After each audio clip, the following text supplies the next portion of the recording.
Good morning. We're getting ready to start this morning's oral arguments.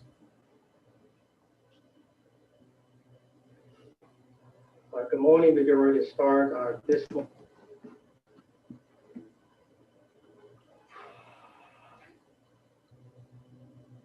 Bring the judges in.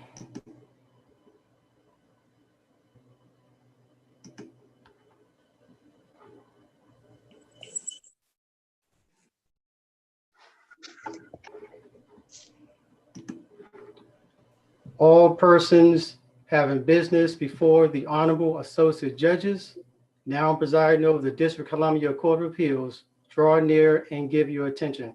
God save this United States and this honorable court. This honorable court is now in session. Please come to order. Thank you. Good morning. We have two cases on the calendar this morning. The first case is Estelle Davis versus District of Columbia. Counsel, you may proceed. Thank you, Your Honor. I'm Susan Kruger, and I represent the appellant Estelle Davis. I'd like to reserve 3 minutes for rebuttal. There are two issues in this appeal. The first issue is whether a jury should determine if Ms. Davis made a protected disclosure under the DC Whistleblower Protection Act. The second issue is whether Ms. Davis should have been permitted to amend her complaint to add a claim for wrongful termination in violation of public policy. Turning to the first issue, Ms. Davis disclosed to her bosses that the District of Columbia's Office of Tax and Revenue was not assessing certain Georgetown properties at their fair market value. And this resulted in a tremendous loss of tax revenue for the District of Columbia and a tremendous gain for the Georgetown property owners. She told her bosses that the reason for this loss of tax revenue was that the assessors had been using the cost approach, which was the wrong approach to use for certain Georgetown commercial and mixed-use properties that were bought, sold, and leased based on their income-producing ability. Basically, the cost approach looks at how much it would cost to replace the property, and the replacement cost is reduced by the amount of depreciation or estimated loss of value because of age, condition, or other factors. Ms. Kruger? However, for 100... Ms. Kruger, I'm sorry. Yes. This is Judge Washington. I have a question. I think we understand that from the record. Okay. And we understand what Ms. Davis's contention was about the properties and how they were being assessed by the district's tax and revenue department. The question, it seems that the trial court focused on was deference. And the trial court said, listen, the statute says you can do them this way or you can do them that way, whatever way you think is best, but these are acceptable ways of exercise of taxing properties in the District of Columbia. And in this particular case, while we understand there's a difference, at least there was a difference of opinion at that time because they were being done one way by the district and Ms. Davis was arguing they should be done in a different way that would bring in more revenue. It's not clear from the record whether, and it seems as the trial court said, well, there's discretion here and it's a policy argument and one person thinks it should be done this way, the government thinks it should be done the other way. That doesn't amount to sort of that's not sufficient evidence of gross mismanagement when there's a policy decision. And of course, gross mismanagement is sort of the standard for determining whether it's a protected disclosure or not. So my question to you is, in this particular case, it's not clear from the record whether this was an across the board argument being made by your client that all of the properties in Georgetown should be assessed in one way, or it was just as to particular properties. And my concern is, of course, that if it is as to particular properties, it's harder, I think, for your client to show that there was gross mismanagement by the government using a valuation method that actually worked for some of the properties. Okay, I'm going to try to address your points. So first of all, Ms. Davis was not told by the District of Columbia, by her bosses, this is the way you have to assess properties, that they can only be assessed using the cost method. So in fact, what she was telling her bosses was, and just to explain, Miss Davis had been reorganized into this position in which she was now a supervisor over an assessor who was assessing properties in Georgetown, okay? And it was this assessor who brought to her attention, hey, I've looked back, and for years, they've been doing it the wrong way. They've used the cost method. They should have been using the income method. So it wasn't like somebody was saying to Miss Davis, all assessors have to use the cost method. They never said that. They never told her how to do the assessments. She was simply reporting, hey, if you look back, you'll see that the prior assessors were doing this wrong. They were using the cost method. That doesn't work for these properties. Certain Georgetown properties, let me say this, there's certain Georgetown properties where it doesn't work for it. Now, you can use the cost method and you will get an estimate of fair market value in some cases, but for certain Georgetown properties, it wasn't going to work. And so over time, these properties they were not assessed at their fair market value. And the district, the statutes require that properties be assessed at their fair market value. This was not happening. So this is what she reported. Okay, you answered my question that it was as to some properties, but not all in Georgetown. And that's fine. I understand the argument, I guess, and the factual background. I guess I'm just trying to figure out what that means for the obligation of your client to show gross mismanagement in order to make this a protected disclosure, or is that a requirement? Well, she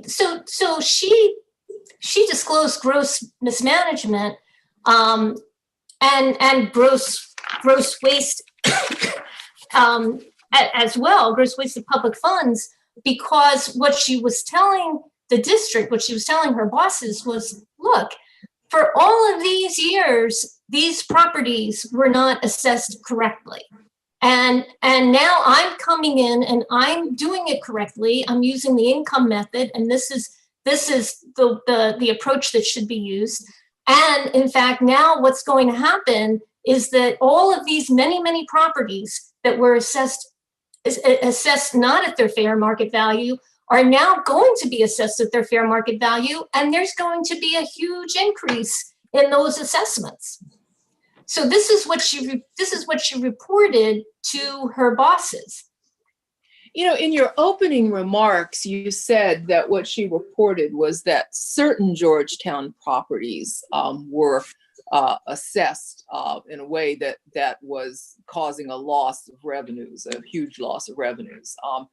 And one of the things that is said in your opponent's brief is that, well, she couldn't have disclosed something that about which reasonable people could not disagree, because she herself, in some assessments that she approved, used the cost approach for Georgetown buildings. I'm just trying to understand that point.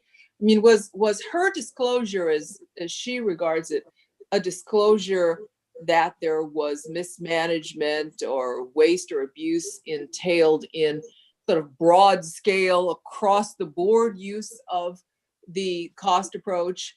Or was she disclosing, in her view, that the cost approach was always wrong for Georgetown buildings? You know, what is the nature of the disclosure here, and what is your response to the point that her own use of the cost approach undercuts her claim? Okay, so the issue is complicated because it depends on the type of building that you are assessing. Okay, so we're talking about here, what was at issue here is Georgetown commercial and mixed use properties that were bought and sold based on their income producing ability. So what you've got is a situation where there's certain properties, and this was not like one or two, this is a large number of Georgetown properties, okay? And they are not being assessed at their fair market value because because the income producing ability of these properties was not being taken into account by using the cost approach. So you could still use the cost approach in certain circumstances, but just not for these types of properties. And that's what she was trying to explain to her bosses. And in fact, they agreed with her. So they said, yes, the income approach is the approach that should be used. But they fired her anyway. And that's because the Georgetown Business Improvement District, which is basically an advocacy group for Georgetown property owners, got a hold of the powers that be at the Office of Tax and Revenue and complained when their property values went up so much. So basically what happened here was that you've got this woman, Estelle Davis, saying, hey, bosses, this has been done incorrectly for these properties. I'm going to be doing it differently this year. There's going to be large increases. And then they get these complaints. And what do? They fire Miss Davis. They fire her assessor, Mr. Fry. And at the same time, they go and they drastically reduce the assessments for 81 properties without making those property owners go through the district's appeal process. The district has a very involved appeal process for, if people have a complaint about the assessment on their property. They just ignored that. They just went and they completely changed those assessments. And the issue with that was also that when we took the 30B6 deposition of the district, it turns out the district has no idea of how it came up with these new supposedly corrected assessments for these 81 properties. And they couldn't tell us anything that Miss Davis or her direct report, Mr. Fry, did wrong in calculating the assessments to begin with. Ms. Kruger, if I could stop you for a moment. Do you agree that the issue ultimately comes down to this? Ms. Davis, as the complainant, had the burden of showing that she made what the law considers a protected disclosure under the Whistleblower Protection Act. And her burden was to show that she reasonably believed, tell me if you agree with this, that she reasonably believed that not simply that she was correct and that the cost method was inappropriate, but that this was beyond debate among reasonable, knowledgeable people, that no one could reasonably take the position that for this large category of properties you described, as you put it, Georgetown commercial and mixed-use properties bought and sold on the basis of income producing ability. No one could reasonably take the opposite position and say, no, we think for various reasons, another method, namely in this case, the cost method, is appropriate for determining fair market value on a long-term basis. The question in my mind is whether Ms. Davis has met her burden of proving that. She may have the better of the argument when it comes to which appraisal method is chosen, but has she met the relatively high burden of establishing that no reasonable person basically could take the opposite position? Well, I would say that she has, but more importantly, I guess I want you to tell me, if you think she has, I want you to tell me how she did it, because she didn't, as I understand it, cite any particular treatises or expertise or standards that say, when you have income producing property of this nature, that's bought and sold like this, and when it's commercial property and mixed use property, whatever, this is the only method you can use. Or she didn't bring in to say, look, I have all these experts who say what you're doing is crazy. Or, I mean, that's what I'm wondering is what we know is that there's a lot of authority out there that says that there are three basically approved methods of appraising commercial property. And there are arguments in different cases for each of them. And there's a lot of, and our case law suggests we give a lot of deference to people, and we say we recognize that this is more an art than a science. That's why I'm pressing you a little bit on whether Ms. Davis has met her burden here. Well, I think she has, for the main reason that the district apparently agrees with her. They you know, in the depositions that we took, they admitted that the income approach was the approach that should have been used for these types of properties. And in fact, they said that that's what was used going forward. So I don't think there's, I don't think there's any question about it. I mean, and I agree that she does have a high. If some appraiser at the district now came forward and said, look, I understand you make more money if you use the income approach, but there are some disadvantages to that. And a better approach would be to use a stable cost-based approach over time. Would everybody at the department look at that appraiser and say, you're out of your mind? You obviously don't belong in the appraisal business.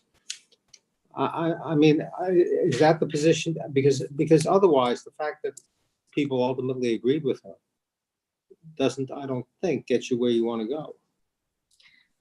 Well, I think, Your Honor, I think the issue is that the district was not getting at the fair market value of these properties. If they used the cost approach and were able to arrive at the fair market value of the properties, well, then that would be one issue. But the main issue here is that they weren't getting to the fair market value, and we know this because the properties are being sold at way more than what they're being assessed for. Well, what's the data on that? You've given a vignette, if I remember correctly, of one particular property.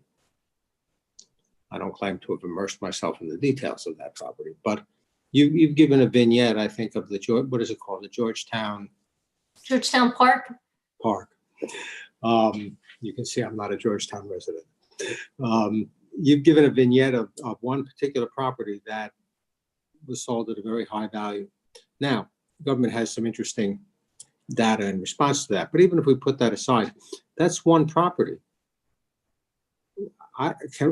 Does it follow from your showing that in one case there was a seeming mismatch, that this whole method of cost-based appraising is wrong for all of these properties in the district, in Georgetown? Well, I don't think that we're limited to that one property. That one property was really egregious, but there were also comparisons made. When you say egregious, I think to myself, I've been in the district for, I hate to say it, 40 years, and property values go up and down. And, 1 year's very high value doesn't always remain that way. And one could well imagine appraisers saying, we have to take a long view. I don't believe that the facts will show that that's how appraisers think. And I think that what they're trying to do is get at the fair market value of these properties. And also there was no reason why the district could not have phased in the increases to the assessments. The district had that ability to do that. And so to the extent anybody was going to say, hey, I'm harmed because, you said my property was assessed X dollars in 2015, and now for 2016, it's assessed twice as much as that. Even if that is really the fair market value, I can't pay this or whatever. The assessments could have been phased in, and that's done all the time. So there was no reason why the district had to do what it did, which was just decide to terminate Ms. Davis and Mr. Fry and do some, funny math with the 81 properties and, and basically not follow the law. That's what they ended up doing. Are you suggesting that some of the other facts or developments that you've mentioned, such as bypassing the usual appeals process and doing what you just called funny math, that those things are evidence that of a different kind from the kind that Judge Glickman mentioned? He mentioned treatises or papers or whatever that suggest that there are other ways of assessing property. There are at least 3 accepted and respected methods. Therefore, no one can say that you have to be out of your mind to think that the cost approach is appropriate. But are you suggesting that these other developments are evidence from which a jury might be able to conclude that the district understood that it was unreasonable to use the cost approach, and that anybody reasonably looking at this would have rejected that? Here's one piece of evidence. They didn't want to let this go through a standard appeals process because no reasonable examiner looking at this would have agreed with the old approach. And here's number 2, in order to demonstrate that what your client recommended was not necessary to correct abuse. They had to concoct some numbers in order to demonstrate error. I mean, is that the kind of thing that you're saying? Yes, exactly. And what, I can't say that I memorized the record either, but I did look at the discussion about the or at least the claim that when the work of Ms. Davis's subordinate was examined and quote unquote corrected, there was $143 million under assessment of some particular properties. What's that all about? Can you explain that to me? Well, so in other words, you had these 81 properties that what the district did was completely reduce the assessments on them. I mean, instead of maybe phasing in the increase in assessments, they just went and completely reduced them with it's seemingly no basis for doing so.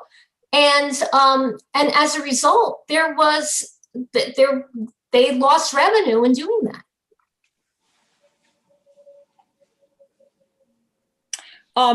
The trial court did not get to the issue of whether or not there was a legitimate basis for the termination of Ms. Davis and her subordinate. And the issues are separate, but is there some way in which the facts pertaining to that bear on the issue of whether there was a protected disclosure?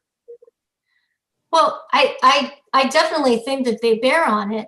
Because, as you said, it appeared that the district knew that what Ms. Davis was saying was correct, but they just, because of the pressure from the Georgetown advocacy group, they decided that their best course would be to terminate Ms. Davis and Mr. Fry, and then and just concoct these numbers to get the 81, reduce the assessments for 81 properties. Okay, you have used up when I say you have used it up, it would be fair for you to respond that we helped you use it up. We'll give you a few minutes in rebuttal. Let us hear from counsel for the government, and then we'll get back to you. Counsel? Good morning, Your Honor, and may it please the court. Graham Phillips on behalf of the District of Columbia. When a whistleblower case gets to summary judgment, the plaintiff has the burden to produce evidence showing that she had a reasonable belief that she had disclosed serious misconduct. To see whether Ms. Davis met that burden, we have to ask what serious misconduct she supposedly disclosed. And Ms. Davis tells us the answer to that on page 6 of her opening brief. That's where she describes what her protected disclosures were.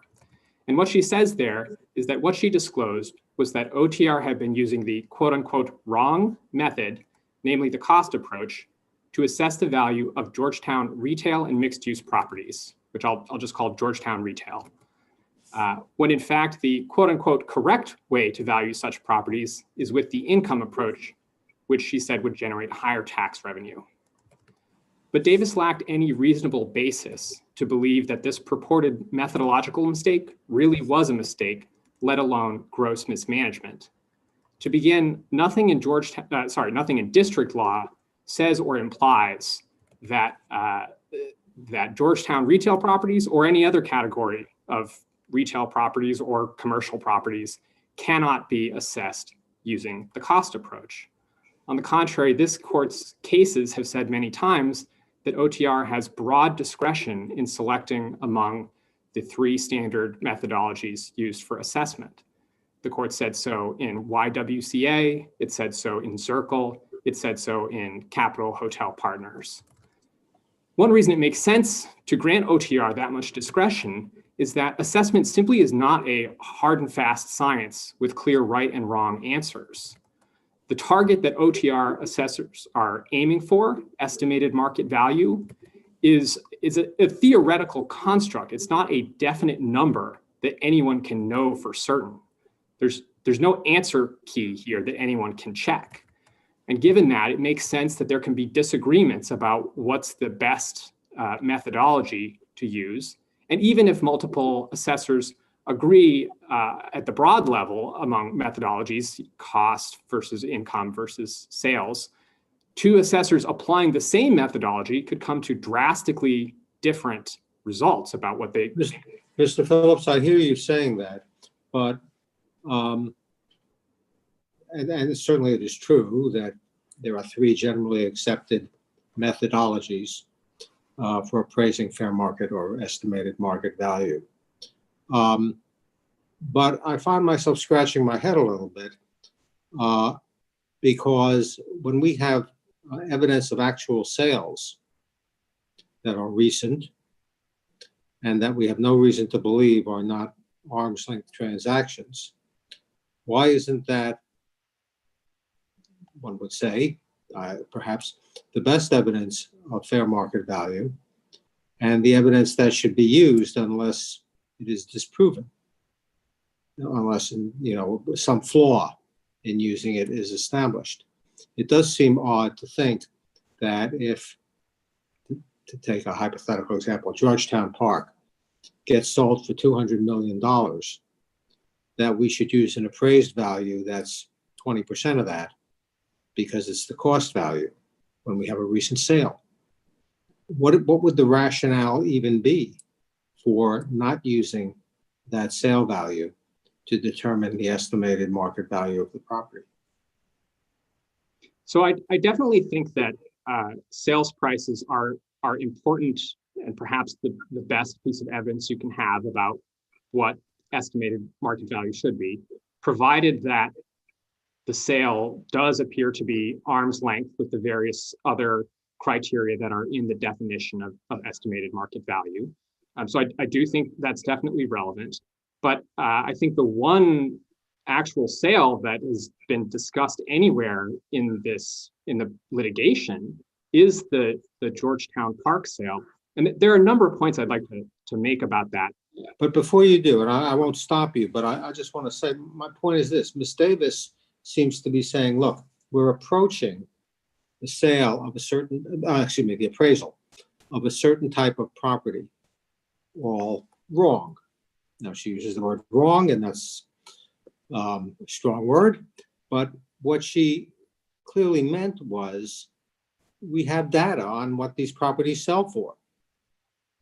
how could it possibly make sense when we actually have that data, seems to be what she's saying, to use anything but that data? Now, I understand if the requirements for relying on such data are not met, then that's out the window.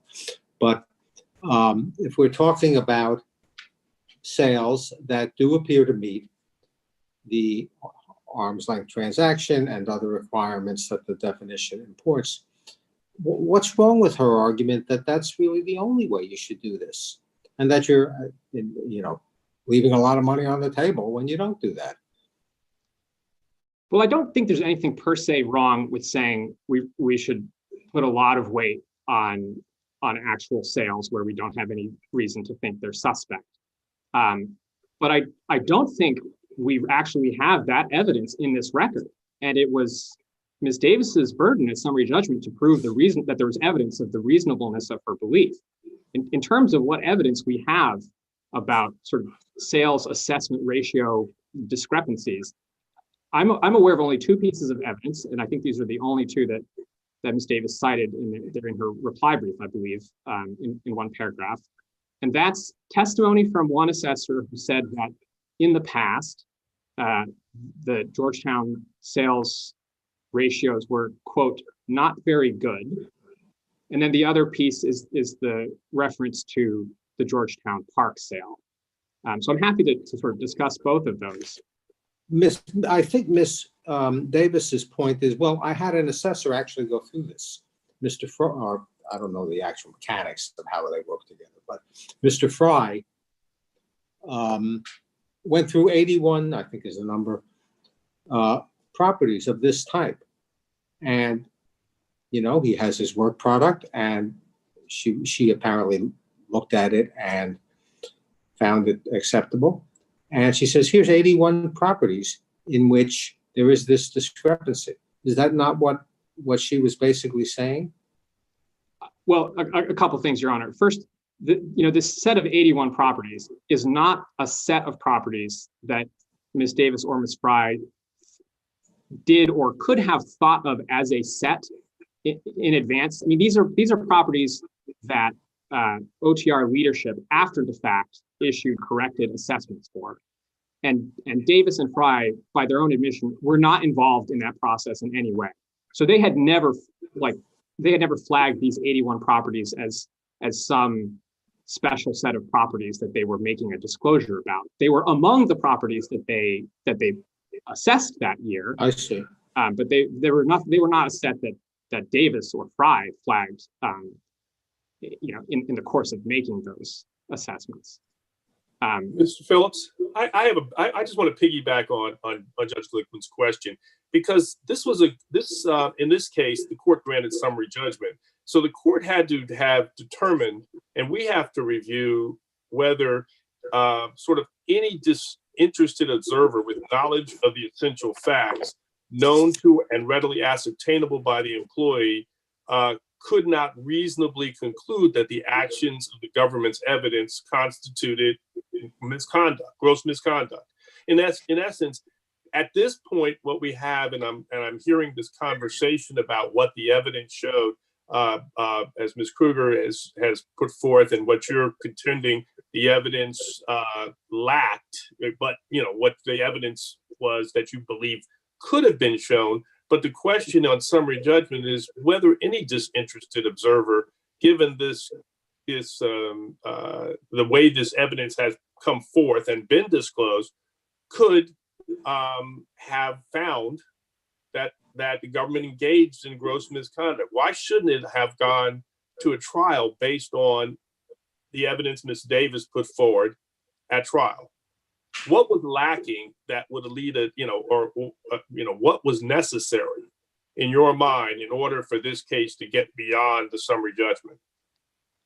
Your Honor, I think the key thing that's lacking is basically any support for the sort of core premise of her disclosure, that for this set of properties, Georgetown retail properties, it is incorrect to use the cost approach. So that's the core of the disclosure.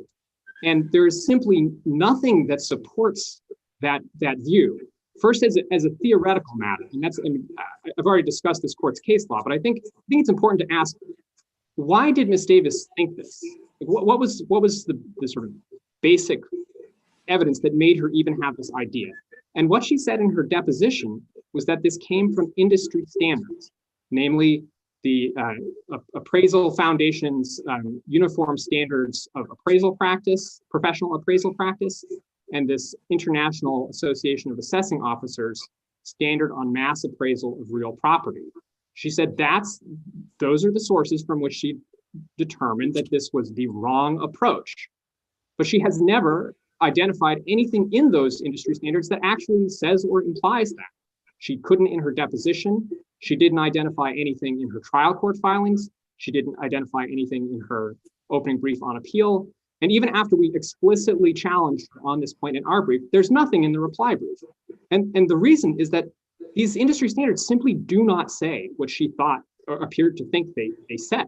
And so the first step of why she had this belief, there's just nothing there. And in fact, as we note in our brief, if you look at the International Association of Assessors Offices, that standard, it says the opposite. I mean, it says that the cost approach can be used to value essentially any improved property, and if you do it well, it produces accurate valuations.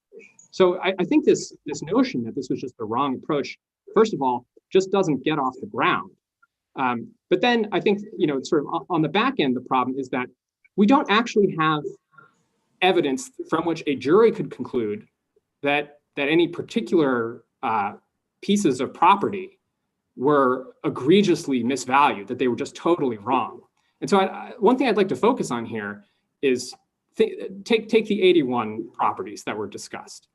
One important thing to note about those that I've already mentioned is that Davis doesn't claim she made a disclosure about those. And she also doesn't claim that she made a disclosure about the corrected assessments being wrong. She couldn't have made a disclosure about that because she was not even aware of those corrected assessments until after she was fired by her own account. So there's no protected disclosure about those particularly. But then just take the point that there was this stark disparity, big disparity between what her assessor had put the aggregate value of those properties at, and then what the corrected assessments were. There are two important points to make about that. The first is that both of those assessments were done using the income approach. The corrected assessments were not done using the cost approach. So that disparity is not some evidence about what cost versus income gets you, because they were both done using the income approach, just with different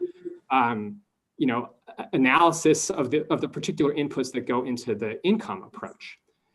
The second point to make about it is that the mere fact that there was a significant disparity between those various assessments in the aggregate does not prove that either one of them was right or wrong. You cannot conclude from disparity alone that one or the other values was not estimated market value. And that's really the central holding of this court's decision in YWCA, that you can't just point to some difference and say, you can't say I used a reasonable method and I got number X, but OTR said X plus Y, therefore OTR is wrong.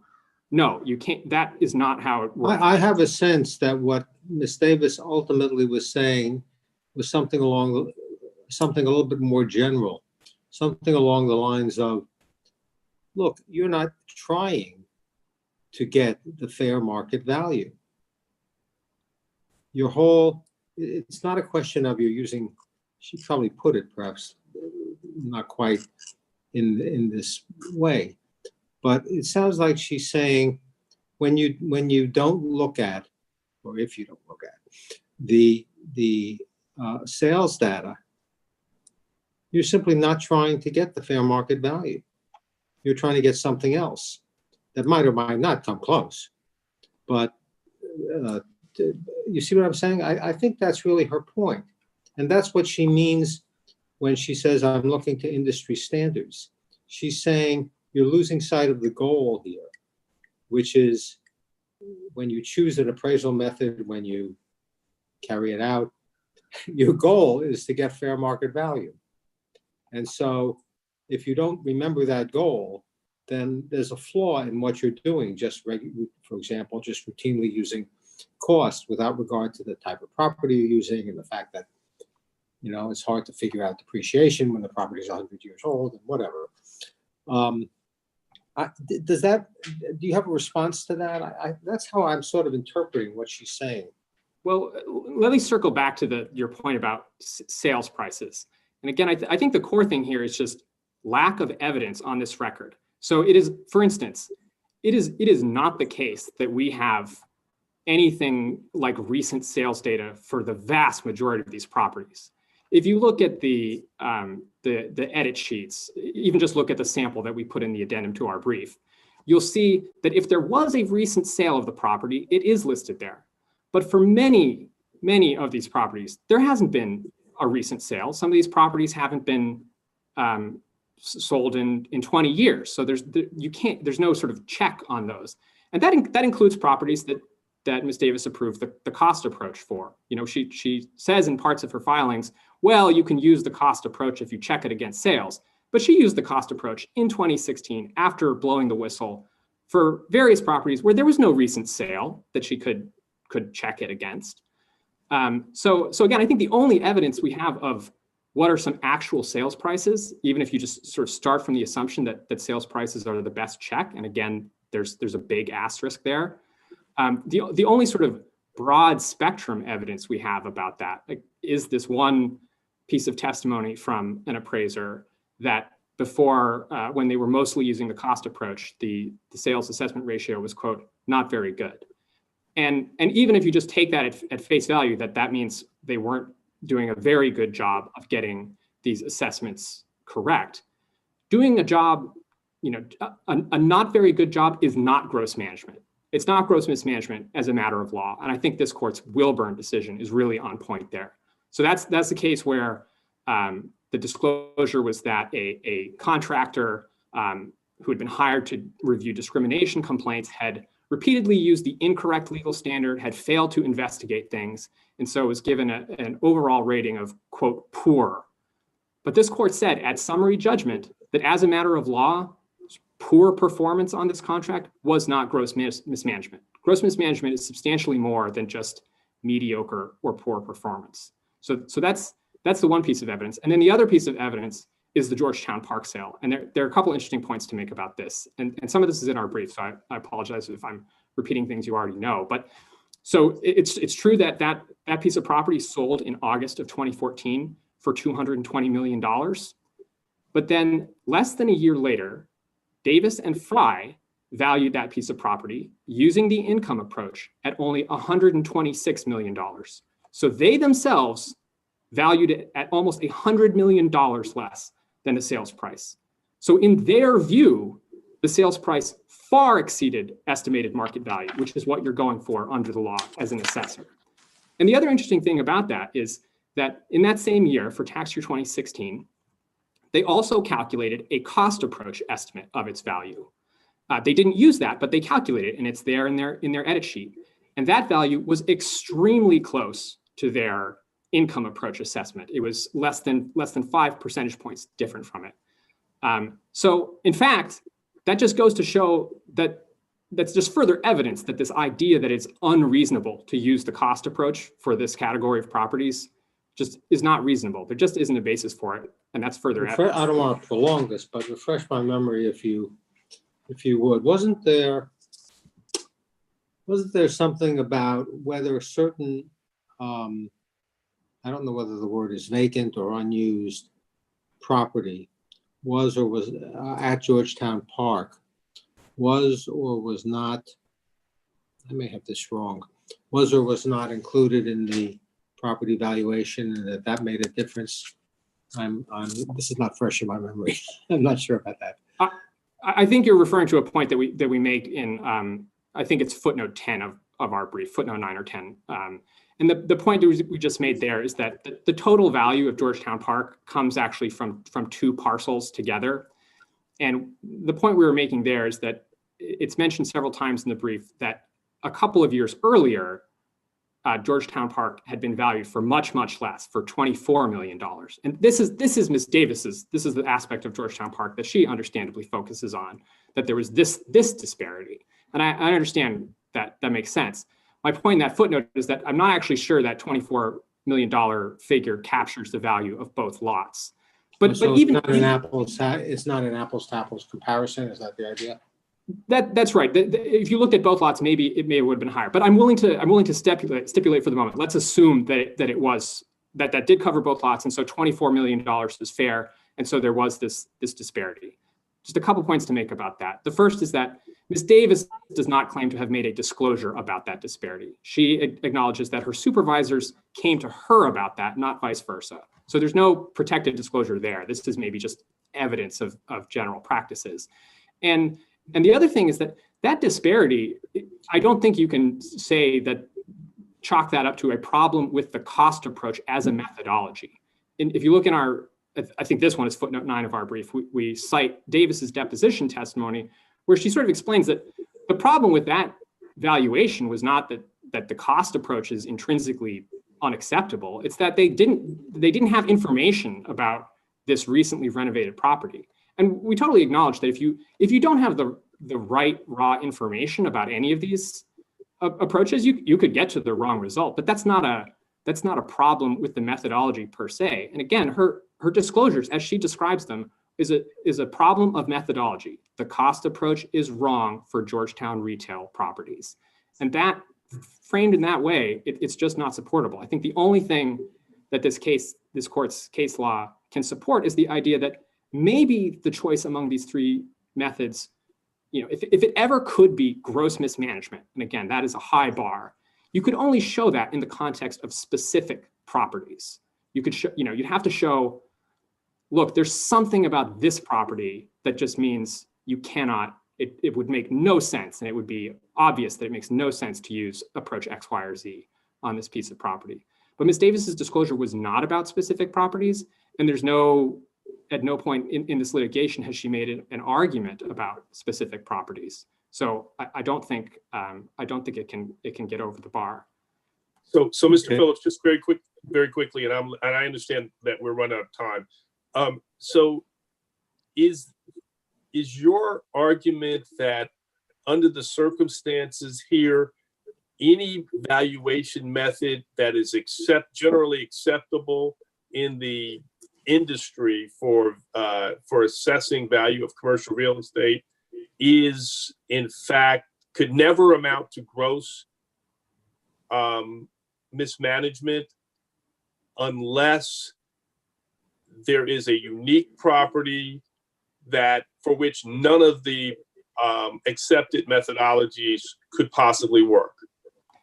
Not quite, Judge Washington. I think all the court needs to say, and I think this is enough to resolve the case, is that using one of the three accepted methodologies, if that can ever amount to gross mismanagement, it can only be if you show it in the context of the characteristics of a particular piece of property.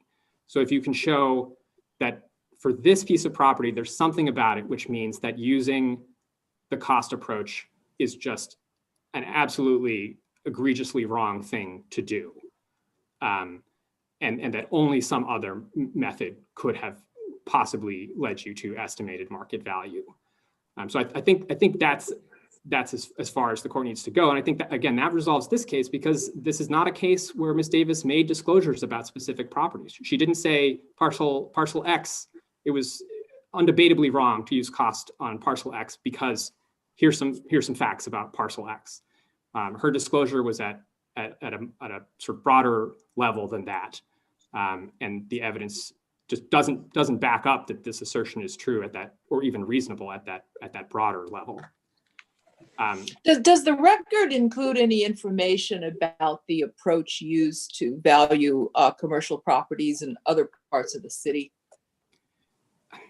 I'm thinking about your statement that you could never show gross mismanagement without pointing to particular properties. And it seems to me you could imagine a hypothetical. Let's say you have a city where there is one area of the city that everyone thinks is a privileged area, gets all the benefits, and all of the other sections of the city get what's left and are not treated favorably.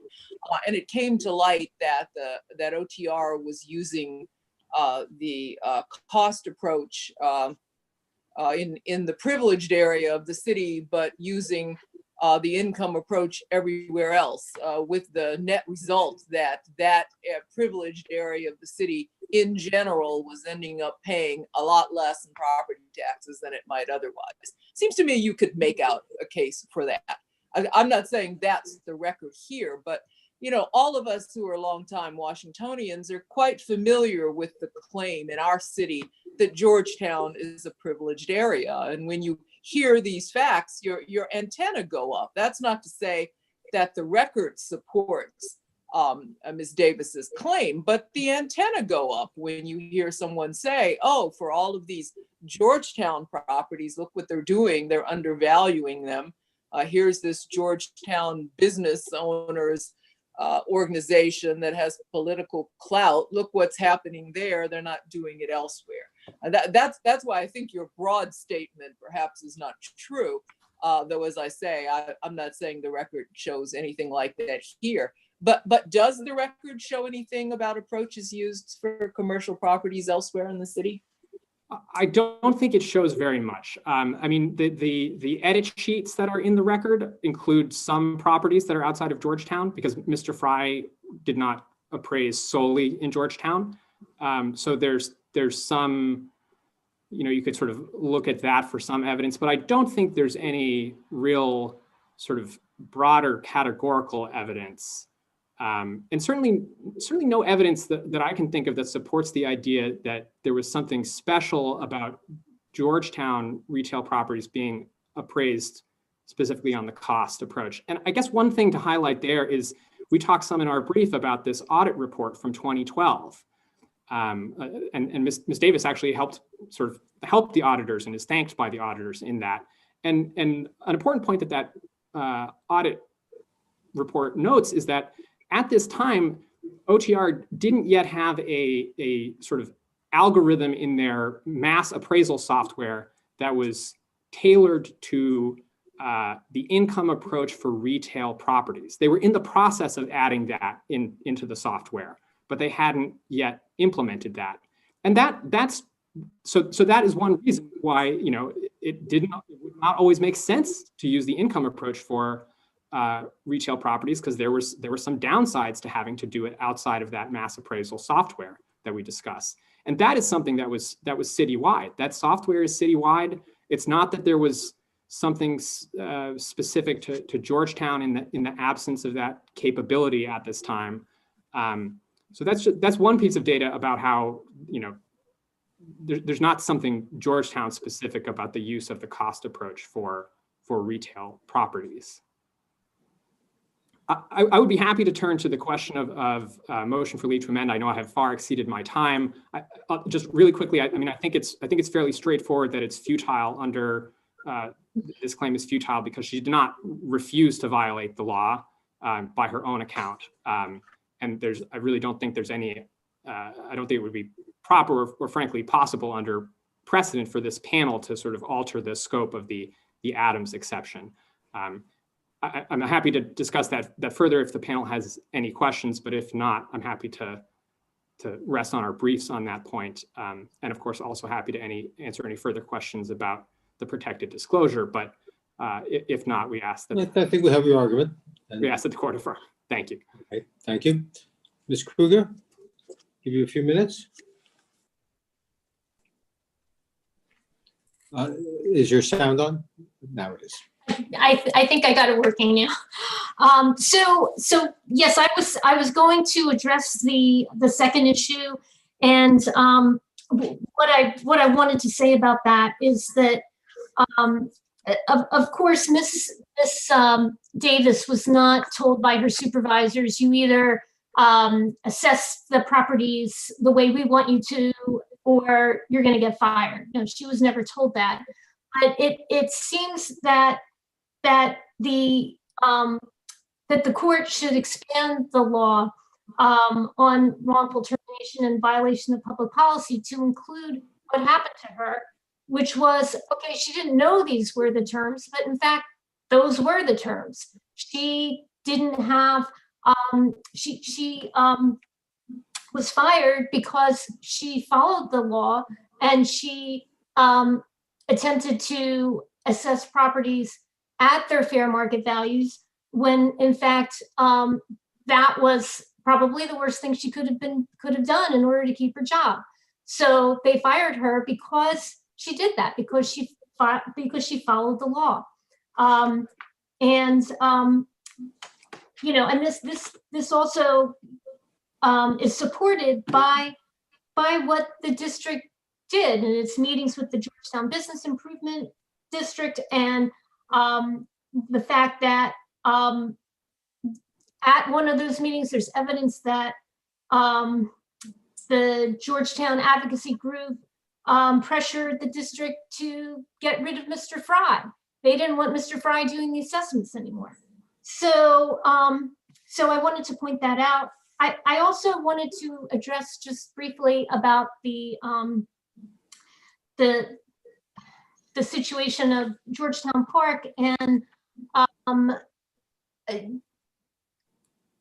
the issue is that that was not the only property. That in fact, what happened was when Miss Davis reported to her supervisors that there were issues with the assessment of certain Georgetown properties, that at the same time she provided this information. It was put into what they call their share drive. And so her bosses had access to all of the information showing how the various properties were not assessed correctly, and the differences between the assessments conducted using the cost method and the assessments conducted using the income method, and that the income method results were a lot higher. And I also wanted to go back to the point that I was trying to make in my brief, which is that we can't just look at this as she recommended the income method instead of the cost method. That really what she was telling her bosses was that you're not assessing these properties at their fair market value. That was what she was reporting.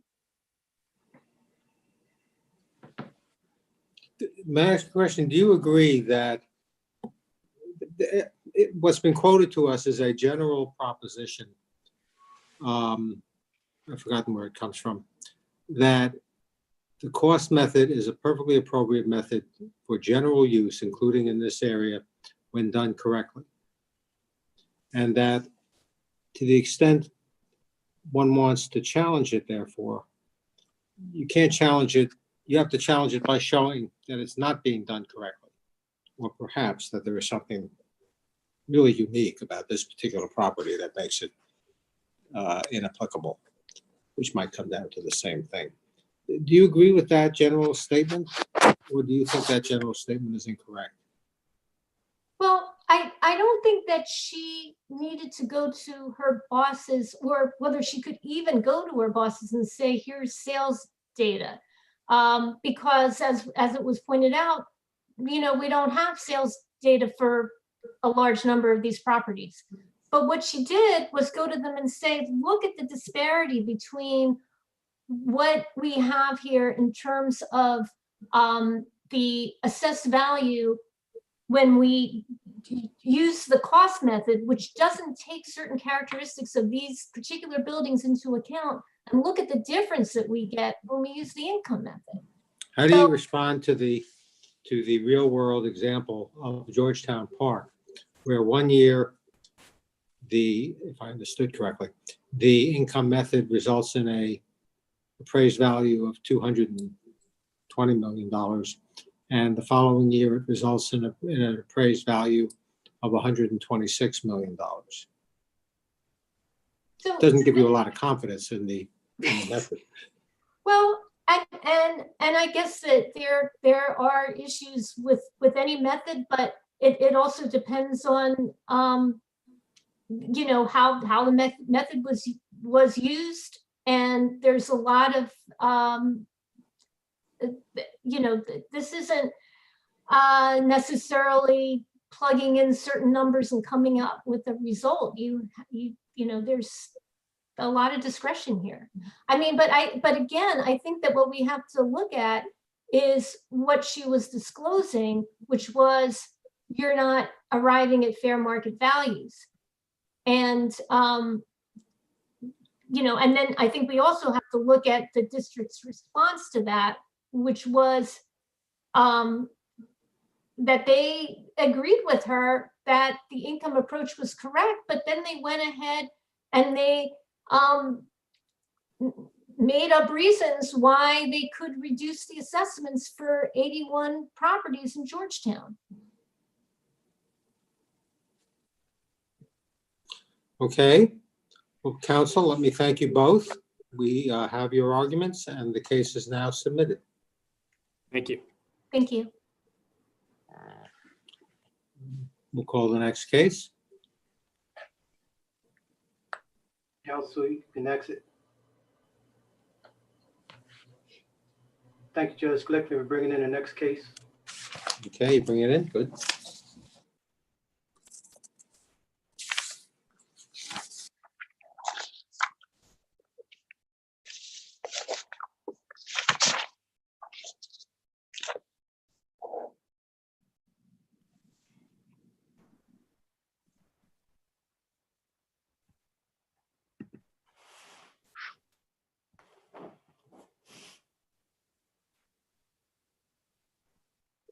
Good morning. We're calling the case of Cordell Robinson versus United States. Counsel, Ms. Peterman, you may proceed. Good morning. Good morning, Judges Glickman, Thompson, and Washington, and may it please the court. My name is Donna Biederman, and I'm representing the appellant in this matter, Cordell Robinson. I would like to reserve 3 minutes for rebuttal. This case concerns the constitutionality of a search pursuant to a traffic stop wherein Mr. Robinson was stopped for not using a traffic signal to enter a parking lot and for illegal window tint and subsequently searched. The pertinent questions here are whether the search was constitutional, whether Mr. Robinson's statement was involuntary, and whether the seizure turned into a custodial interrogation that required Mr. Robinson to be Mirandized before being asked whether he had any weapons on him. In this case, the facts are such that any reasonable person would feel that they were in custody. Mr. Robinson was stopped for what are minor traffic infractions and almost immediately was surrounded by 9 officers that were armed, had flashlights, were shining him into his car. He was commanded out of his car multiple times after refusing to get out of his car. Finally, the police officer changed his tone and made it more of a command than a request. And at that point, Mr. Robinson and any reasonable person would believe he had no choice and left the car. The trial court seemed to think that there was a negotiation about whether he was to get out of the car. Do you think that finding is clearly erroneous? I do think the finding is erroneous as a matter of law. I do think it's clearly erroneous. The officer himself stated that he changed his tone and in a way that would be more of a command. So I do think so. I think that it's clear that after Mr. Robinson had multiple times refused to get out of the car and the officer changed his tone, that it was more of a command than it was a negotiation at that point. Ms. Peterman, what about I understand there were 2 reasons given by the police for the stop. One was, of course, the failure to use turn signal, and the other one was the tinted glass. Isn't under the circumstances where that's the violation, the over tinted glass, have we ever suggested that it would be improper for the police under those circumstances to ask someone to get out of the car or to require them to get out of their car for the police officer's safety? Not to my knowledge, no. Okay. So rationally, if the police officers, in order to protect their own safety, believe that they can't see adequately into the car because of the tint, you think it would be inconsistent or consistent with our case law that asking him to get out of the car would be appropriate. Well, Required. I don't think that question needs to be answered here. The question needs to be answered as to whether he was ordered or whether he was asked to get out of the car, and what his frame of mind, or what any reasonable person's frame of mind would be after being commanded out of the car, whether or not the police officer had the right to command him out of the car. And then the other part of this, of course, has to do with what was leading up to the search. So Mr. Robinson had multiple times said he did not want to be searched, that he did not want to get out of the car because he did not want to be searched. The police officer was making a distinction between a frisk and a search, which was very unclear, I believe, from reading the record, to Mr. Robinson. And when he finally was ordered out of the car and the police officer asked to search him, Mr. Robinson again said, "This is why I didn't want to get out of the car. I don't want to be searched," turned to get into his car, and the police officer took his arm, turned him around physically, and then said, "I'm going to search you. Do you have any weapons on you?" And at that point, Mr. Robinson, surrounded by 9 police officers, some of whom were shining flashlights directly onto him, all of whom were armed and wearing tactical vests, felt that he was about to be searched, and he had nothing he could do other than tell him the truth at that point. If he didn't tell him the truth at that point, the situation could have become very dangerous very quickly. And he was about to be searched. And so it was a coerced answer that he would, when he said that he had a weapon on him. And why was that coerced? Why he had the option to say, "Okay, pat me down," because at that point, or to let them pat him down. He didn't have to say anything, but you get my point. yes, because at that point, the way that the situation was unfolding, being surrounded by 9 officers and being told he was about to be searched, it was the safer thing to do for him at that point to say that he felt the police were going to find it if they searched him. He had said he didn't want to be searched multiple times. The police officer then changed and said he was going to search him anyway. And so it was something that he didn't feel he had any more options in. In your view, did the police at that point have reasonable articulable suspicion to believe that Mr. Robinson was armed and dangerous? No, and in fact, in the record, the police officer in the transcript on pages 57 and 58 stated that he did not have a reason to search him. And he did not have a reason, I take that back. He did not have a reason to believe that he was armed. And yeah, it's pages 57 and 58 of his transcript. He said that Did he say that?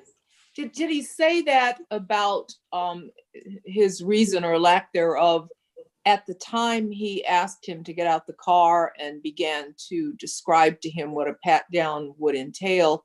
My recollection is that he said it about that moment in time. But I might be misremembering, but I thought that he said something different with respect to his thinking after Mr. Robinson turned away from him and was looking kind of nervous about the pat down. That he said something about at that point, suspecting that he might be armed. Yes, that's correct. He did say it when he was getting him out of the car. Then he got him out of the car and started to explain the pat down. Mr. Robinson said, "This is why I didn't want to get out. I don't want to get searched," turned to go back into the car. And at that point, the police officer did say that he had a different view of it. However, this court has case law that says that refusal to participate in a search or to allow yourself to be searched is not enough to create a reason to believe that the person is armed and dangerous. And therefore, well, it was a little bit more than refusal. It was kind of a turning of the body, according to the police officer, and kind of a nervous look. Does our case law say whether those are enough? I do believe that's the same question, that you're turning your body to go and leave the situation is a refusal to be searched. And the case law is that, and I don't think that there was enough about him looking nervous or doing anything that would make a police officer believe that he was armed and dangerous. So based on the fact that the police officer had said when he took him out of the car, there was no reason to believe he was armed and dangerous, and the fact that his refusal for the search and turning away as part of that refusal could not give him the reason to search him, I believe that there was no reason for him to think that he could be searched for weapons at that point. What legal difference does it make that Mr. Robinson admitted he had a gun? If the police frisked him, they were going to find it anyway, right? Correct. And the police were going to frisk him. Correct. So why do we care whether his statement was involuntary or not? Isn't the real question,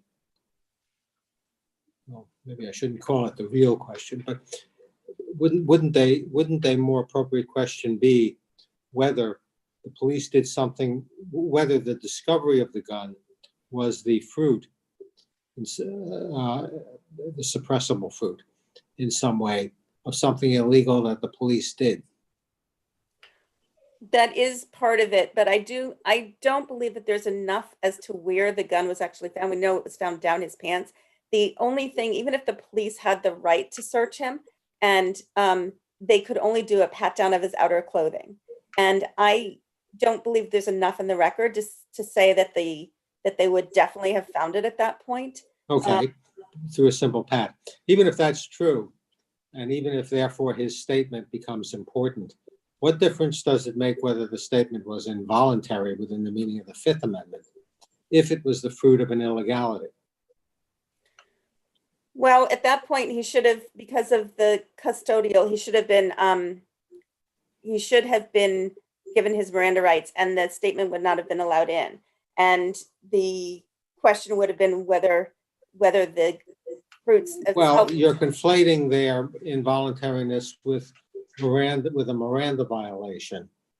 Well, what I'm saying is that if he was in custody, which we believe he was based on the show of force and the fact that the officer was holding on to his arm, the fact that the officer prevented him from leaving, the fact that the officer told him that he was about to search him, that all that and any reasonable person would have thought he was in custody with the 9 police. I mean, there were 9 armed police officers surrounding him for a minor traffic infraction.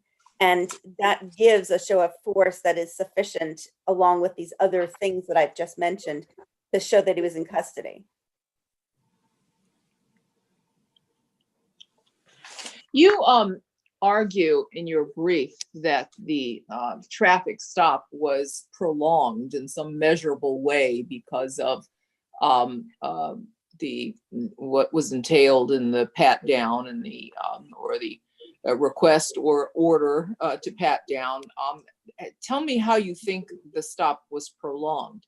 Sure. It is, I mean, the Supreme Court has said it's not dispositive that the citations or tickets that were issued still had not been issued if there was an undue delay in issuing them. But I think it is a matter of fact that the officers had not yet given him the citations for the lack of turn signal and the window tint. So that doesn't answer the question about prolonging the stop in some measurable way. But what would you point to as prolongation of the stop? Everything from asking/ordering him out of the car through this conversation about him getting searched and whether he had any weapons.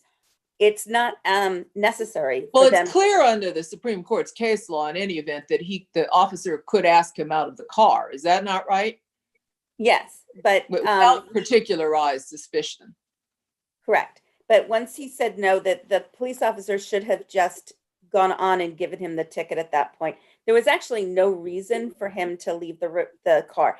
The record is replete with facts that my client, Mr. Robinson, had his hands visible, that he was talking calmly, that he was telling the police officers everything he was doing.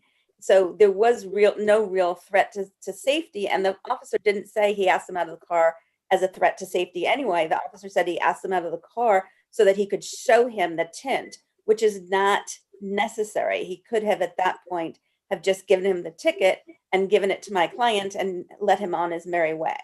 So you think that the Supreme Court case law that says that in a traffic stop situation, the officer may ask the occupants of the car to get out of the car, you think that rule does not extend to a situation where the driver has his hands visible and on the steering wheel and is being cooperative? I mean, it seems to me that up until the point where he got out of the car, we don't really have an illegality or an arguable one, but you seem to disagree. Well, I think that the Supreme Court case law all talks about the threat to the safety of the officer. But I can see an argument that says that it goes beyond that. But the laws itself, when you read them, the cases themselves, when you read them, it all has to do with the officer's safety. And I don't think that was in question. But I don't think it's dispositive of whether it was prolonged as to whether it started at the conversation of getting out of the car, if it started at the conversation of I'm going to search you. He didn't have a right to search him. And so this whole telling him he's going to search him, explaining what the search is going to entail, that it's more of a frisk situation than it is an actual full search. Mr. Robinson saying, no, I don't want to do that. That's why I didn't want to get out of the car, turning to get back into his car, the officer taking his arm, turning him back around, saying, you're going to be searched. Do you have any weapons on you? That whole situation there is sufficient to have prolonged it. How long did that take? Does the record tell us? The record does not really tell us. It's your argument that the trial court used the wrong standard, correct? Ms. Yes. Biederman? Yes. Then what was the trial court, in your view, what did the trial court, why did the trial court find that it wasn't prolonged? I can't tell you why the trial court found it wasn't prolonged. I can tell you that the trial court found just about everything for the officer. But I don't know what was the actual reason that so if you say the trial court used the wrong standard, I believe your argument, there's a couple of arguments. Your first argument is that the trial court was looking at the amount of time or was it judging how prolonged it was from the wrong starting point. Is that correct? That's one of my arguments, yes. And you look to case law in Florida and other places to suggest that if there is a traffic stop, then the time that it is prolonged, if it goes beyond the issuance of a ticket for that traffic stop, license and registration, go back to the police card, check, make sure that it's not stolen, whatever you have to do, write the ticket and hand it to them. Right. Anything beyond that is prolonged.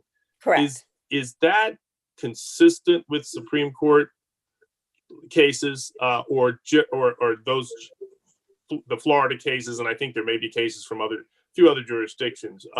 Is that under their state constitution, or is that general law?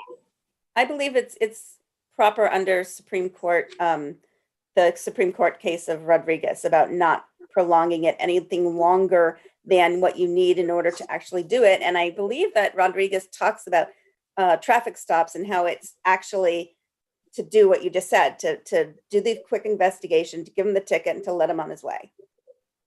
Okay. Okay. If there's no further questions, I'll reserve whatever you will give me for. We'll give you a few minutes. We'll give you a few minutes for rebuttal. Thank you. Counsel, Mr. Randolph. Good morning, Your Honors, and may it please the court, Daniel Randolph for the United States.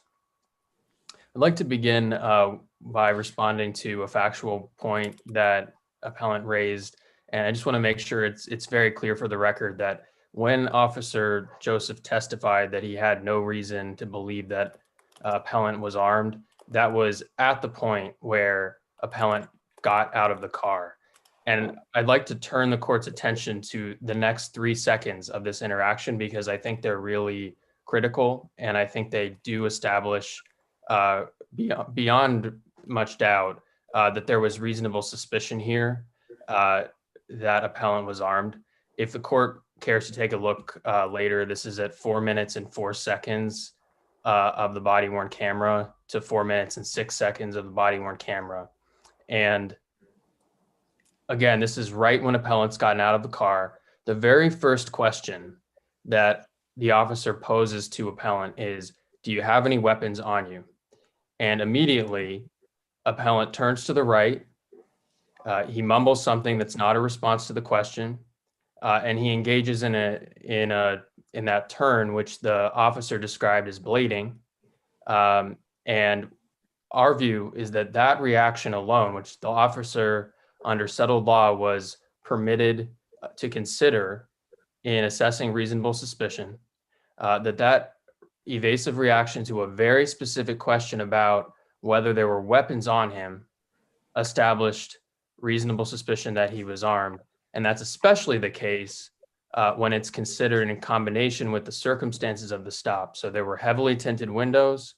An appellant had resisted getting out of the car. We think that those are moderate factors suggesting reasonable suspicion, but especially at the point where appellant engages in this very evasive reaction to a very specific question about weapons, we think that was reasonable suspicion that authorized a pat-down search at that point.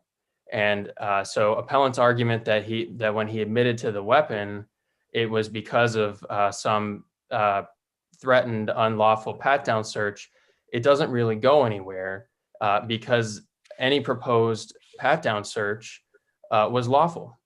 Suppose we disagree with you on that point. Suppose we are not persuaded that the officer had reasonable articulable suspicion that Robinson was armed and dangerous when he indicated, I'll use a neutral word, that he was going to do a pat-down search. Would that make a difference in your view to the outcome? It would not make a difference to the outcome, although it would affect the analysis. Tell me how it would so- affect the analysis, if you would. Sure. So this court would then need to take into account, assuming that this court disagreed with the government's view and determined that there was no reasonable suspicion at that point, the court would need to take that into account as part of a totality of the circumstances analysis. And it's a very well settled framework that this court and the Supreme Court applies when evaluating whether a statement is voluntary.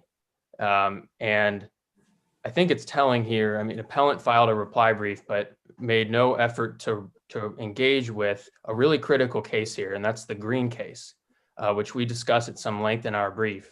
And in that case, this court held that a statement was voluntary under the following circumstances. Police officers exited a vehicle, immediately started shouting at the defendant, drew their weapons. They ordered the defendant out of a van. And then they actually physically removed the defendant from the van. And then they ordered the defendant onto the ground, face down. And it was in that situation where the defendant admitted to having a weapon on his waistband. So I think that case really illustrates just how high this bar is for voluntariness. Suppose we agree with you that the statement was not involuntary. In other words, that the statement was voluntary. Is that the end of the inquiry, or would it still be under constitutional law appropriate to ask whether the statement and therefore the discovery of the gun were the fruit of the threatened illegality, so that suppression would follow, arguably, not as a Fifth Amendment matter of an involuntary statement, but as a Fourth Amendment matter? Well, Your Honor, I would say a few things about that. First of all, appellant didn't raise this as a Fourth Amendment matter. It was raised as a Fifth Amendment involuntary statement. And again, our view on this is the court has a very well settled framework that considers the totality of the circumstances. And that would certainly include, again, if the court disagrees that there was reasonable suspicion here, the court could consider the misrepresentation of the officer as part of that totality of the circumstances. But we're not aware of any case from this court, certainly, that would analyze this under the Fourth Amendment. We think that this is pretty clearly a case of an alleged involuntary statement, and the court has a framework for that, that it should apply. And it would allow for considering if there had been a misrepresentation of legal authority. But I think another critical thing here is that it would also allow for the court to consider how egregious any misrepresentation was. I mean, these types of cases could arise along a spectrum. I mean, this wasn't a case, for example, where an officer came to somebody's house with a fake search warrant. And so our view on this is that there was reasonable suspicion. But to the extent that the court disagrees and finds there was not, we think it's at a minimum a very close question here. And so we think that that's something the court could consider when it's evaluating all of the circumstances here. But also, Mr. Randolph, I'm Yes. sorry. So in those cases cited by the appellant in the brief, in his brief, from Florida and from, I think there are other cases in other jurisdictions where courts have taken a little bit different views, suggesting that that type of a I guess they consider those statements basically as an acknowledgement that I'm going to be searched, it's going to be found, and we have to find that at that time there was reasonable suspicion that would have allowed the search. So Judge Glickman's question to you, if we disagree there's reasonable suspicion at that point, the statements that the threat of a pat down that coerces the statement, that has been evaluated under the Fourth Amendment as sort of I don't know exactly what term to use, but basically as having forced the issue, and their acknowledgement that they have it, thus is sort of doesn't take it out of that Fourth Amendment context, right? Or is it only a Fifth Amendment claim at that point? Your Honor, my reading of the Florida cases is that that's analyzed under the Fifth Amendment as a voluntary statement, and those two cases, which come from intermediate appellate courts in Florida. Those are the only two cases that appellant cited below, and they're the only two cases that appellant cited for this theory. Excuse me, for this particular theory. Do you think Bumper versus North Carolina is a somewhat analogous case? That's the case where the police show up at somebody's house and they say, "We have a warrant to search your house. Can we come in?" Well, they don't actually have a warrant that they can use at the time. And the Supreme Court said that the invitation to come in was not valid consent for Fourth Amendment purposes. That's correct, Your Honor, and we understand that that's analogous. I think there is a distinction that could be made between a consent to search case and a case where a defendant makes a statement that is that's sort of added to other circumstances and evidence that ultimately provides the necessary justification for a search, whether that's probable cause or whether that's reasonable suspicion. A consent to search case that the government would rely entirely on that consent as the underlying basis for the search, whereas in a case more like this one, the statement might just provide sort of one piece of additional support justifying the search. And so I think it does make sense for that practical reason not to analyze these cases in exactly the same way, and that's especially the case in a situation like the one here, where again, as we mentioned before, we strongly think there was reasonable suspicion here as soon as appellant responded in that very specific way to that very specific question about weapons. Yeah, I'd like to ask you about that. Let's focus on that if we could. So, appellant is in the car. and the police say, I'd like you to come out. He says, look, I don't want to come out. I don't feel like being searched. I don't feel like having my car searched. And that's what I know you police officers do when you get me out of the car. So I don't want that to happen. So I'm not coming out. Now, stop there for a moment.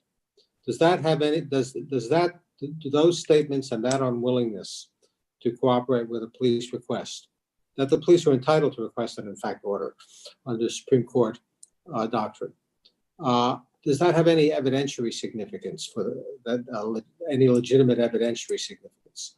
Or is the officer allowed to say, well, as part of my determination whether I have reasonable articulable suspicion, I'm going to take into account the fact the guy really doesn't want me to search him or his car. Is that permissible? So, Your Honor, we think it does have evidentiary significance.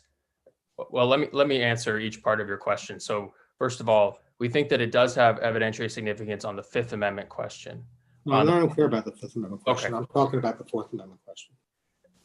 And the question specifically is whether whether that can be factored in as supporting, maybe not by itself, but a factor in supporting a determination that there's reasonable articulable suspicion to believe that the guy, number one, has some contraband, and number two, is armed.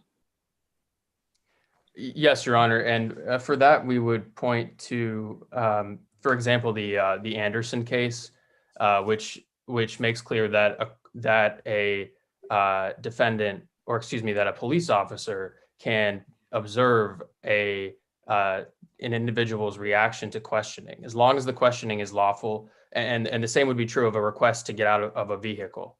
That resistance to a lawful command or a particular reaction in response to lawful questioning, that can be considered as part of the reasonable suspicion calculus. Even though a citizen has a perfect right to say, look, my body isn't violent. I don't feel like having you search it. I don't want you to put your fingers on it. And my car is my property, and you don't have any basis for thinking there's anything in it. Yes, Your Honor, and apologies. I cited the Anderson case, which is the case we cited for questioning, but we also cited a case that was even closer for this, which was a Supreme Court case, Adams v. Williams. This is in footnote 11 of our brief. And in that case, the court at least noted as a factor that could be considered the fact that in that case, the individual had been asked to leave the car and just rolled down the windows instead of actually getting out of the car the way the police officer had directed the individual to do. And the court there noted that was a permissible consideration when it came to reasonable suspicion. Now, do you think by itself in this case, Mr. Robinson's expressed desire not to be searched and not to have his car searched was enough by itself to establish reasonable articulable suspicion?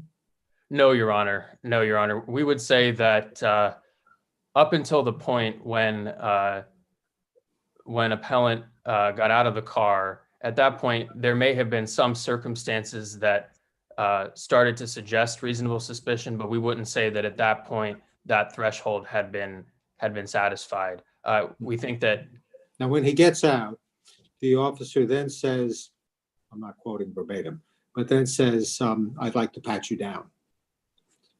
And he may also ask, the officer may also ask whether he has a weapon. I can't remember now whether there was a question like that as well at the very outset. Yes, Your Honor. Yeah, there was. Yeah, right. Okay. And that's actually the first. We think it's important that was the first question that he asked right as he got out. The officer is obviously thinking he may have a weapon. Okay, so and when that happens, Mr. Robinson then turns around to get back into the car. Now, the word du jour is blading. Every case we see now, we see the word blading to describe the conduct. But what we're really talking about in this case is Mr. Robinson simply turns around sideways to get back into the car. When he does so, he says, words to the effect, you see, this is what I just said I didn't want you to do, which is search me. And do you and you think that conduct, in conjunction with the previous words and behavior, was enough to give reasonable articulable suspicion for that Mr. Robinson was armed and dangerous? Yes, Your Honor, with one clarification. Along with the tinted windows. Yeah, yes, Your Honor. And I would just offer one clarification, because I think Sure. each second is pretty critical in this interaction, and especially at this point, because again, the first question is just a question about weapons. The officer asks, "Do you have any weapons on you?" And at that point, their appellant turns away, and whether you want to call it blading or not, he turns away and is evasive and does not give a response. And then he turns back around, and then the officer mentions the pat down, and then he turns again. And so we think it's important that before the words pat down are You don't even give him any credit for turning back around, I take it. I don't mean to be facetious. He but had some help. he had some help. He had some help because he was grabbed. Is that it? Yeah. So actually, just not to nitpick here, but the trial court did explicitly find he was not grabbed. He was touched on the elbow as a sort of an effort to turn him back around, and I think you can see that on the body cam. And he does turn around. And he does turn around. That's correct. Yeah. But I wanted to follow up on your answer to one of Judge Glickman's earlier questions. You said at the very least we have a close question here that should be taken into account in the totality of the circumstances, and I wasn't sure what you meant by that. Do you recall that answer? Yes, Your Honor. What did you mean? So what we meant by that was, again, this court should apply the totality of the circumstances when evaluating the situation under the Fifth Amendment. And as part of that analysis, the court should consider how egregious any misrepresentation of authority was in the case. And so, and we cited a couple of cases for this proposition in footnote 13 of our brief. There's a Fourth Circuit case and a Fifth Circuit case, and we cited them. Our reading of those cases is that when courts are evaluating a circumstance like this, courts should at least take into account the degree of the misrepresentation, and a slight misrepresentation of authority should not necessarily be treated the same way as an officer just coming up with a fake search warrant without any probable cause whatsoever. And so that's our position on that particular point. Does that answer the question, or can I clarify? It does, yeah. And I think what I missed there is that you were talking about the Fifth Amendment. I thought it was an answer to a Fourth Amendment question, but thank you. Should we also be taking into account the mindset of the police officers engaged in this activity, in the sense that we know that these are not traffic enforcement officers who just happen to see somebody commit a traffic infraction? They're officers on gun recovery patrol who are looking for every opportunity to investigate, legitimate opportunity to investigate whether people have guns. Does that make a difference in how we should be thinking about this, in your view? I don't think so, Your Honor. I think that under the Supreme Court's Wren case, the basis for a stop is an objective, whether there was a legitimate basis for a stop is an objective inquiry. If a police officer has probable cause to suspect a minor traffic violation, that justifies the stop. And in fact, appellant does not contest that here. The trial court found below that it was a lawful stop. So I don't believe that the subjective purpose or motivations of the officers really does play a role here, certainly with the Fourth Amendment. And I think that perhaps just If it goes to anything, I think it goes to the question of whether a reasonable police officer who doesn't have a specific agenda would find reasonable articulable suspicion. yes, Your Honor, we would agree that the standard of whether a reasonable, and it's actually a reasonable, cautious police officer. Sorry, I lost you. Your sound went off for a second there. Would you mind repeating what you just said? Yes, Your Honor, can you hear me now? Yes. So I was agreeing with your point, Your Honor. I think that the standard is whether, because the standard for reasonable suspicion is also an objective standard, that particular standard should not take into account the particular purpose of the officer making the stop. And also should not take into account the reasonableness of the fear or the desire of the individual who stopped not to comply or not to want to get out of a car under these circumstances. I guess I'm looking at this from the same perspective Judge Glickman just raised. It's in the evenings, there are 9 police officers are surrounding your car. They've got, I don't know whether the guns were drawn, but guns. And you're stopped for failing to signal because they didn't know about the tinted windows, I assume, at that time until they walked up to the car. And so the idea that in this day and age, I don't want to get out of my car immediately or want to get out of my car at all doesn't surprise me if I'm a defendant under those circumstances. Those other cases in the Supreme Court, they're not cases where the police, I think the court was concerned about the police officer's safety in asking that and saying it's okay to ask somebody to get out of the car because it protects you. And we don't think it's such an imposition that it creates a circumstance where it changes this traffic stop into anything tantamount to a seizure that would be unconstitutional. But in the circumstances here, where there's 9 police officers for a traffic violation surrounding his car and, according to the evidence as I read it, blocking his car in, blocking him in, and then in the middle of the night, ask him to get out of his car. The idea that somehow police safety is what's at issue here seems to be arguable at best. And so should we apply in this fact? Why should we apply in this factual situation the circumstances that the Supreme Court has found to be acceptable under circumstances where it's really concerned about the safety of police officers?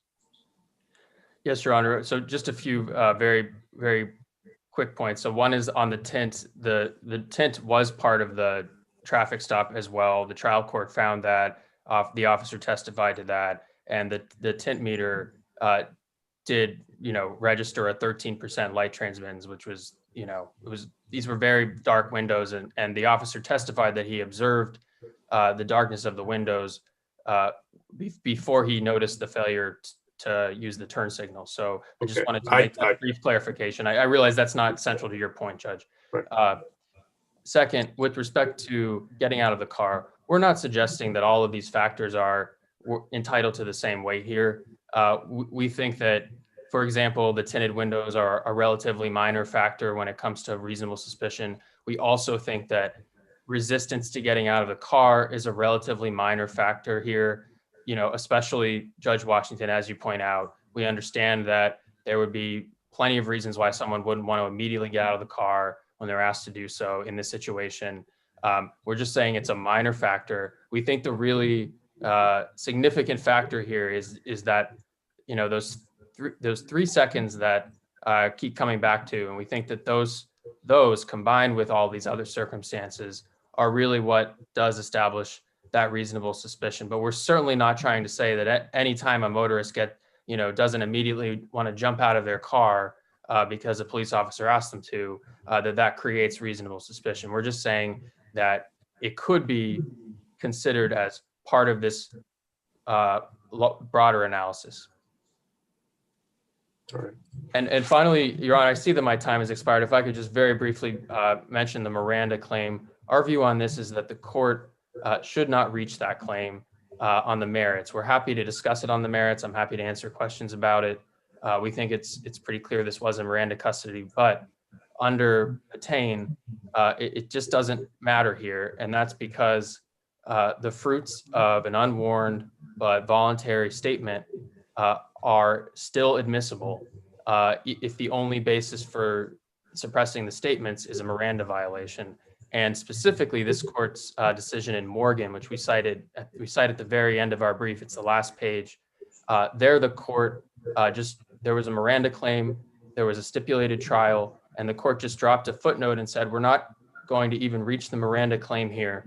And that's because the statement itself is not mentioned in the stipulated facts at trial. And so it just doesn't make a difference when it comes to the conviction. And so we would encourage the court to follow the same path here. If there are no further questions, Your Honors, thank you very much for your time, and we would ask that you would affirm the judgment. Thank you. Counsel, thank you. And now, Ms. Biederman, give you a few minutes. I just have a few quick things I wanted to mention regarding the government's argument. The first one is that he said the very first question is getting out of the car, do you have weapons? And that's when he turned and left. And that was enough to establish reasonable suspicion that he was armed, in addition to the heavily tinted windows and resisting getting out of the car. I have two different arguments on that. The first one is that the case law says that that sort of not answering a question is not enough to create reasonable suspicion, and that's Henson that we have cited in our brief. So I don't think that his turning at that point when he's asked a question and trying to leave is enough to create reasonable suspicion. And the second two, that when he said it also has to do with the heavily tinted windows that he resisted getting out of the car, those occurred before the getting out of the car, and the police officer said he didn't have reasonable suspicion at the time he asked him to get out of the car, and he refused to get out of the car and took him out of the car. So how do you respond to Mr. Randolph's point that what's important here is the 3-second period he described in which Mr. Robinson turned in an evasive way so as to apparently conceal, by blading his body, the presence of a weapon on his person? Right. I don't believe there's any evidence that he did that in order to try to conceal a weapon.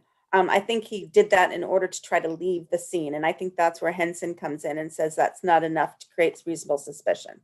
As to the Green case, we don't believe the Green case is relevant here for a number of reasons. In that case, the court found that it was obvious that he was, I think the court used the word clear, that he was armed. And so it was appropriate to do what they did because of that. And the court mentioned furtive gestures of concealment to his weapon, retreating to the van as soon as he noticed the police, and that there were only 2 police officers. Here, there were no furtive gestures of concealment to his waistband or any other area.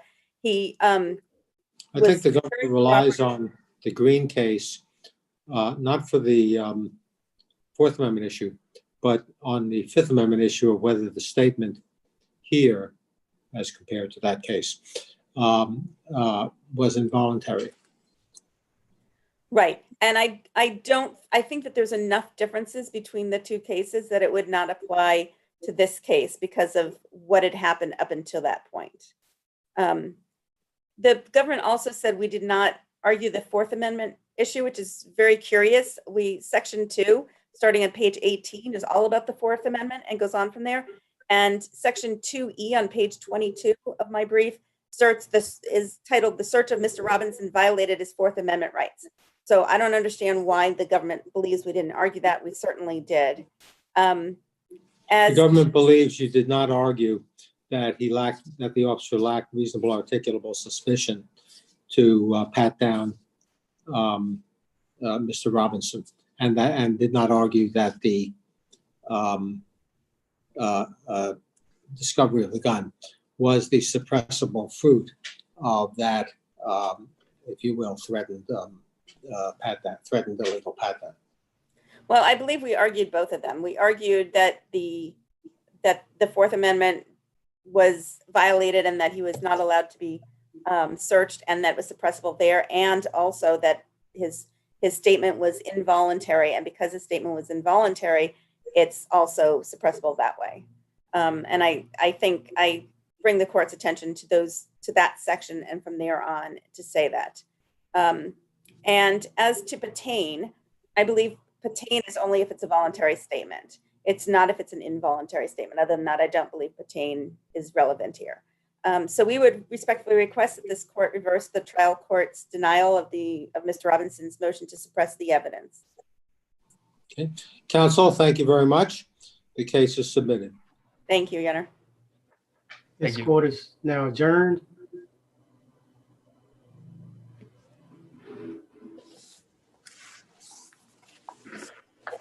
Thank you, Ricardo.